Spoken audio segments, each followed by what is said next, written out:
할렐루야. 2025년 10월 26일 이달의 마지막 주일입니다. 오늘은 반석교회와 연합으로 또 예배를 드리게 되었고 말씀을 제가 증거하게 되었습니다. 본문 말씀은 요한계시록 21장 1절로 27절이고요. 제목을 새 하늘과 새 땅으로 정했는데 신약성경 420쪽이 되겠습니다. 계시록에서 말씀하고 있는 새로운 하늘과 새 땅, 이 새로운 하늘과 새 땅은 도대체 어떤 것인지 천국의 그림에 대한 말씀을 우리가 오늘 함께 나누면서 과연 천국은 어떤 곳인가, 또 천국에 대한 우리가 또 확신을 갖고 살아나가는 그런 귀한 모습을 갖게 되는 시간 되기를 소망합니다. 자, 1절 말씀부터 먼저 보겠습니다. 자, 시작. 또 내가 새 하늘과 새 땅을 보니 처음 하늘과 처음 땅이 없어졌고 바다도 다시 있지 않더라. 자, 새로운이라고 하는 말씀이 나오는데 새롭다라고 하는 것은 카이노스라고 하는 단어를 씁니다. 질적으로 근본적으로 새로워진 것을 말해요. 즉 하늘과 땅이 완전히 없어졌다가 새로 생겼다는 그런 말씀이 아니라 이때까지 있었던 하늘과 땅이 완전히 새롭게 바뀌었다라고 하는 말씀이에요. 처음 하늘과 땅은 죄악으로 인해서 타락한 땅이 되었고 마귀가 권세를 잡으면서 더럽혀 놓은 땅이 되었죠. 그런데 이 모든 것들이 pass it away, 즉 이전의 하늘과 땅이 훌쩍 지나가 버리게 되었다라는 거예요. 우리가 이 땅을 살면서 꼭 명심할 수 있기를 바랍니다. 이 세상의 화려한 모든 것들, 돈도, 명예도, 인기도, 권세도 간이역처럼 훌쩍 지나가 버린다는 것을 기억하시고 영원한 것을 사모하는 우리가 되기를 바랍니다. 5절입니다. 시작. 보좌에 앉으신 이가 이르시되 보라 내가 만물을 새롭게 하노라 하시고 또 이르시되 이 말은 신실하고 참되니 기록하라 하시고. 하늘과 땅에 이어서 모든 만물을 또 새롭게 하신 우리 하나님의 모습을 보게 되는데 이 모든 것들을 새롭게 하시면서 이 말은 신실하고 참되니 기록하라 라고 말씀합니다. 왜냐하면 100% 완벽하게 이루어질 일들이기 때문에 그래요. 다음 6절입니다. 시작. 또 내게 말씀하시되 이루었도다. 나는 알파와 오메가요 처음과 마지막이라 내가 생명수 샘물을 목마른 자에게 값없이 주리니. 자, 이루었도다 라는 말씀이 나오는데 십자가에서 예수님이 돌아가시기 직전에 다 이루었도다 라고 하셨던 말씀과 동일합니다. 십자가에서 시작하신 그 구원의 역사를 이제는 완성하셨다는 것이죠. 그리고 나는 알파와 오메가요 처음과 마지막이라고 말씀하셨는데 자세히 보면 같은 말을 두 번 반복하고 있는 것을 보게 됩니다. 역사를 시작하신 하나님께서 이제 역사를 끝내신다는 거예요. 그리고 새로운 세계를 창조하시고 그 세계를 영원히 지속되게 하시겠다는 말씀입니다. 이번 주 몰라서 2절 말씀을 봅니다.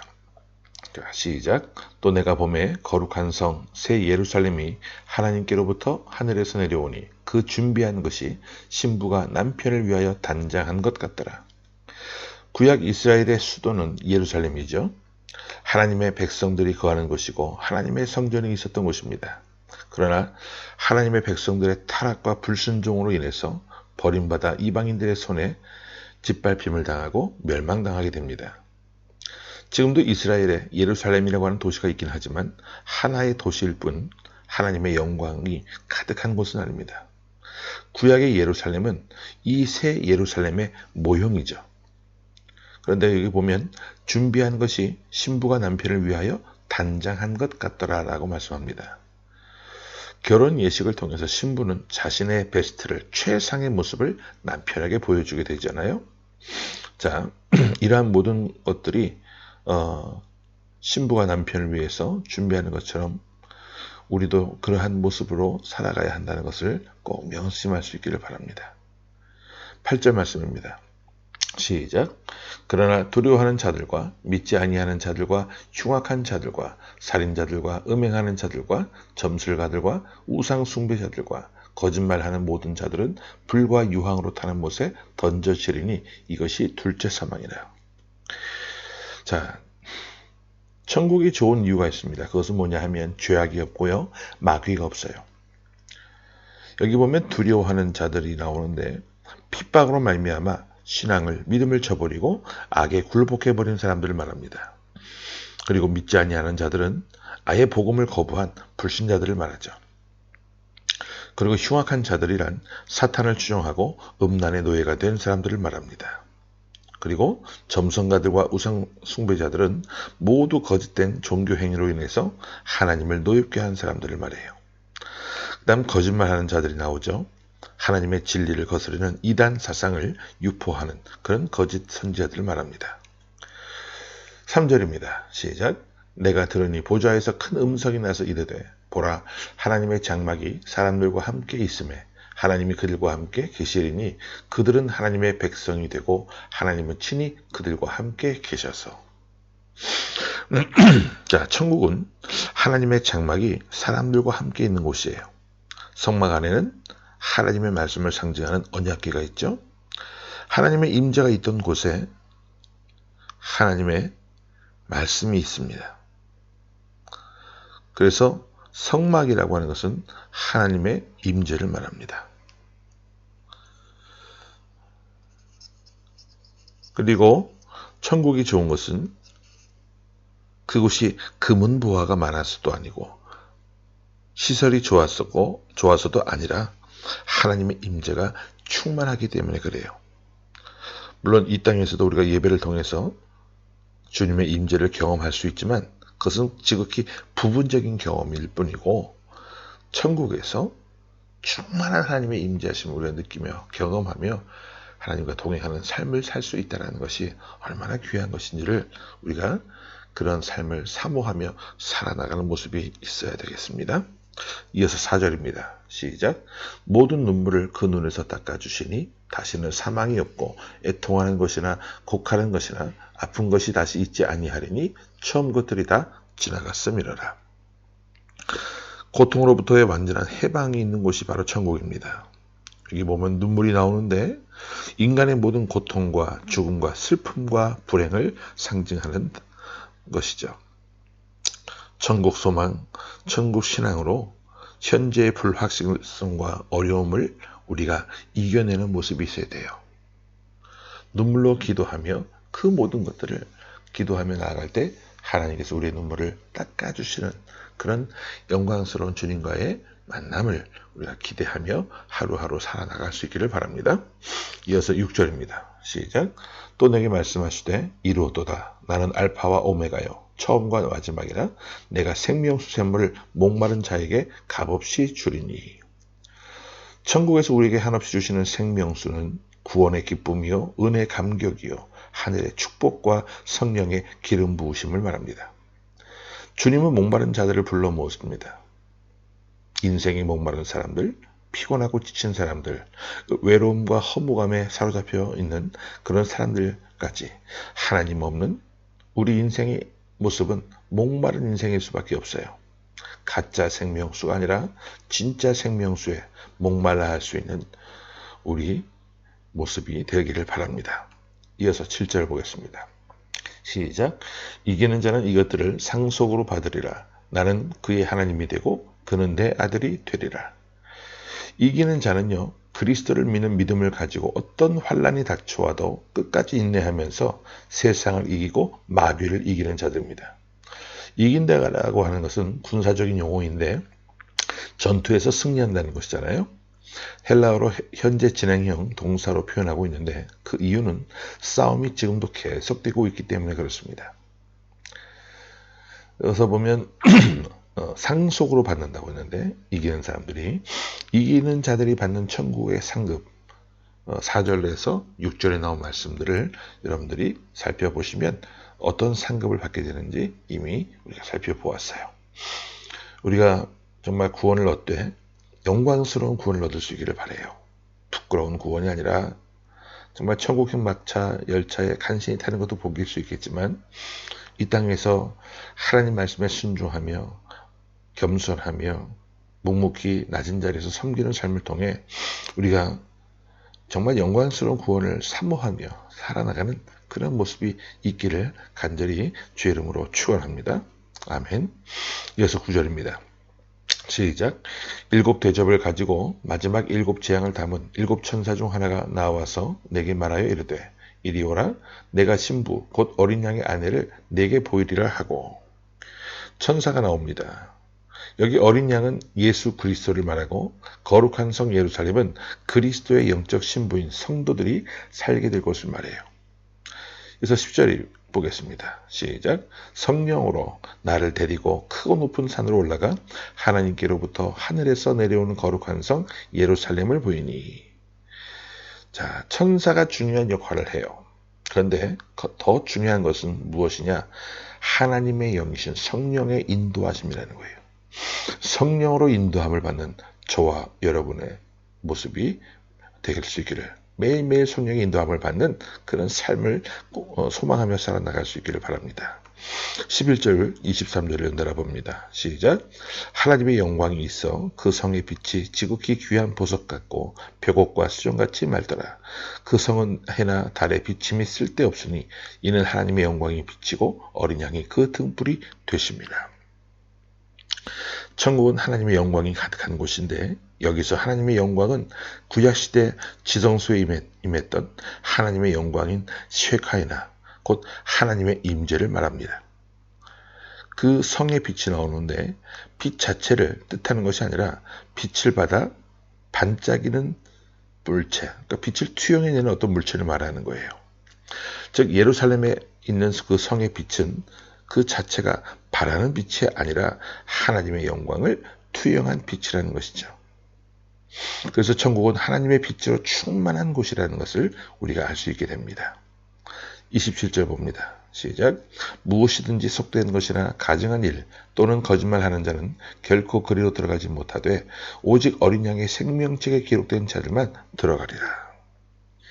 천국에는 죄악이 들어오지 못해요. 속된 일을 하든 가증한 일을 하든 거짓말하는 사람들, 이런 사람들이 절대로 죄를 가지고서는 들어갈 수 없는 곳이 바로 천국이라는 것이죠. 12절 봅니다. 시작. 크고 높은 성곽이 있고 12문이 있는데 문에 12천사가 있고 그 문들 위에 이름을 썼으니 이스라엘 자손 12지파의 이름들이라. 주님이 지키시는 그 안전한 곳이 또 천국이기도 합니다. 성 안에 12개의 문이 있고 그 위에 이스라엘 자손 12지파의 이름들이 써 있다고 했어요. 성문에 12지파 이름이 써 있는데 성곽의 12기초석 위에는 12사도들의 이름이 써 있다고 합니다.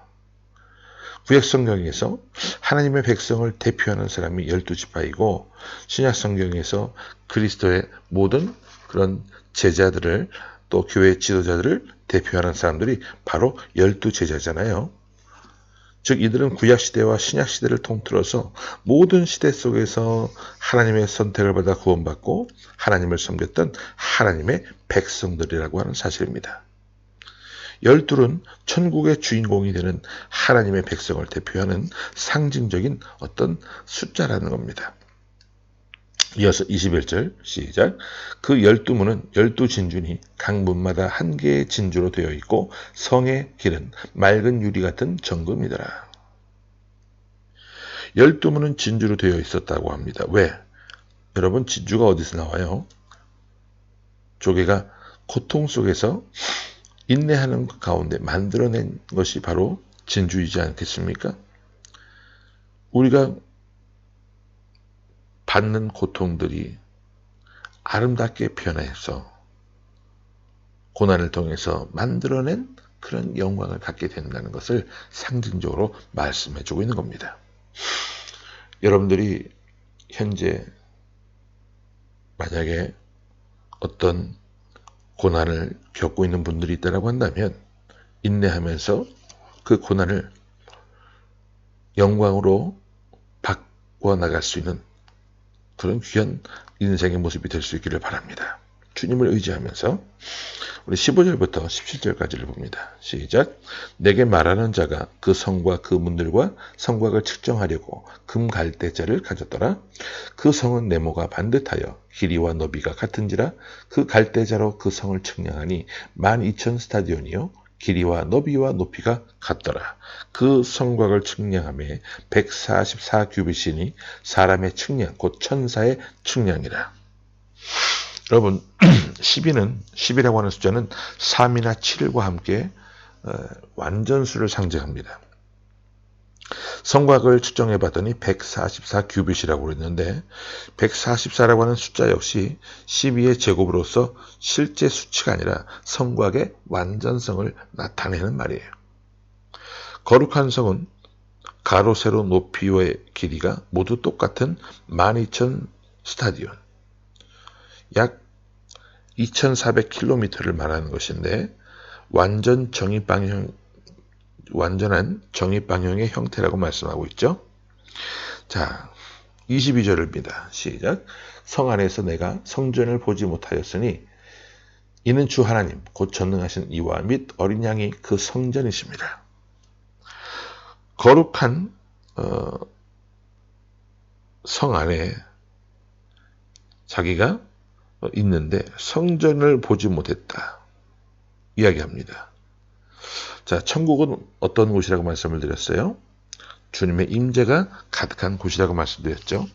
예수 그리스도 자신이 성전이 되시기 때문에 성전이나 건물이나 시스템 이런 모든 것들이 필요가 없어졌다는 것이죠. 자, 24절 말씀 보고 정리합니다. 시작. 만국이 그 빛 가운데로 다니고 땅의 왕들이 자기 영광을 가지고 그리로 들어가니라. 천국에 갈 때 가지고 가는 것이 무엇입니까? 자기의 영광을 가지고 간다고 말씀합니다. 여러분들이 현재 가지고 있는 영광스러운 모습은 어떤 모습인가요? 우리가 정말 천국에 갈 때 부끄럽지 않은 모습으로 가기 위해서 신실하게 주님을 섬길 수 있기를 바라고 하나님의 약속의 말씀을 온전히 믿고 받아들여서 정말 낮은 자의 모습으로 낮은 자리에서부터 섬겨나갈 수 있는 그런 귀한 모습이 되기를 바랍니다. 행함이 없으면서 믿음이 있는 척 그런 삶으로서는 온전한 천국 백성이 될 수 없어요. 바라기는 정말 주님이 다시 오시기 전에 우리가 더 말씀에 사로잡힌 삶을 살고 우리가 죄 짓는 가운데 주님을 맞이하는 것이 아니라 섬길 때, 예배할 때, 기도할 때 다시 오실 주님을 맞이할 수 있는 그런 복된 삶의 모습이 되기를 소망하면서 하루하루를 이겨내고 살아내는 복된 저와 여러분의 모습이 될 수 있기를 간절히 주의 이름으로 축원합니다. 아멘. 말씀 기억하면서 함께 기도하겠습니다. 하나님, 오늘 두 공동체가 함께 모여서 연합 예배를 통해 하나님 앞에 예배하게 하시고 말씀을 통해 또한 진리 가운데 인도함 받는 삶이 되게 하심에 감사합니다. 하나님의 영광이 충만한 하나님의 나라를 사모하며 살아나갈 수 있는 두 공동체에 살아있는 우리 성도를 되게 하여 주시고 각종 아름다운 보석으로 꾸며진 천국을 바라보면서 소망이 넘치는 삶을 살게 하여 주옵소서. 신실하게 섬김의 흔적을 안고 천국에 입성하는 삶이 될 수 있도록 도와주옵소서. 살아계신 예수 그리스도 이름으로 감사하며 간절히 기도하옵나이다. 아멘.